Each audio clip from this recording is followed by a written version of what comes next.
गल्ला मंडी में धान और बाजरा की आवक तेज हो गई है, जिससे मजदूर और व्यापारियों की व्यस्तता खासी बढ़ गई है।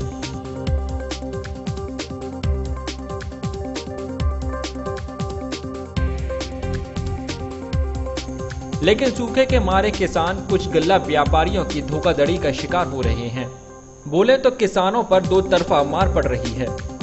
दरअसल किसानों का कहना है कि मानसून की कमी के चलते प्रदेश के किसान सूखे की चपेट में आ गए थे, जिससे फसल की उत्पादकता पर काफी प्रभाव पड़ा।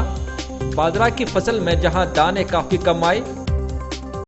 बाजरा जो डिमांड जो है, बाजरा में जो खेत में बोया गया है कंठल ज़्यादा है, फसल दाना कम है, ठीक है, और दाना जो आ रहा है वो भी हल्का आ रहा है, बारिश ना होने की वजह से ऐसा हुआ है।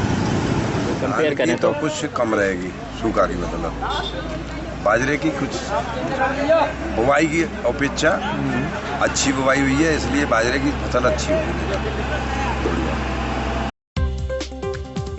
तो वहीं जितने क्षेत्र में 2 ट्रैक्टर धान होता था वह घटकर अब 1 ट्रैक्टर ही रह गया।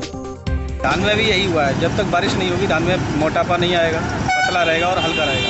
किसान का पहले 2 ट्रैक्टर निकलते थे, इस साल 1 ही ट्रैक्टर निकला है।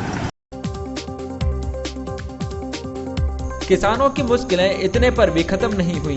प्रकृति की मार के बाद किसानों को गल्ला व्यापारियों की धोखाधड़ी का शिकार भी होना पड़ रहा है।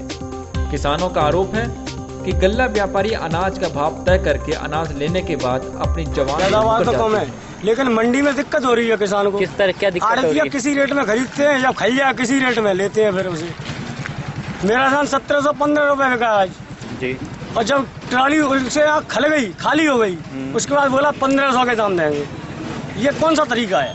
कौन आड़त किया था? सचिन कुमार, नितिन कुमार ने खरीदा, सहदेव सिंह के यहाँ बेचा। तो क्या कहा था उन्होंने लेने से पहले आपसे? लेने से पहले 1715 रुपए में सौदा की जी। जब मेरा धान खल गया और करीब 2 घंटे बाद धान खलने के बाद जब पेमेंट के लिए मैं गया तो बोला 1500 के रेट में बिकेगा। ऐसी कौन सी बात है? मेरी ठेली में अगर कमजोर धान था तो जैसे ही मैं ट्रॉली अपनी खिला रहा था मना कर देता, भाई खिला मत है। कुछ गल्ला व्यापारियों की धोखाधड़ी से आहत किसान इस मामले की शिकायत करने की बात कह रहा है। हमने पेमेंट लिया ही नहीं, हम तो कप्तान साहब से मिलने जा रहे हैं, वजन करा लिया, हमने पेमेंट नहीं लिया बिल्कुल।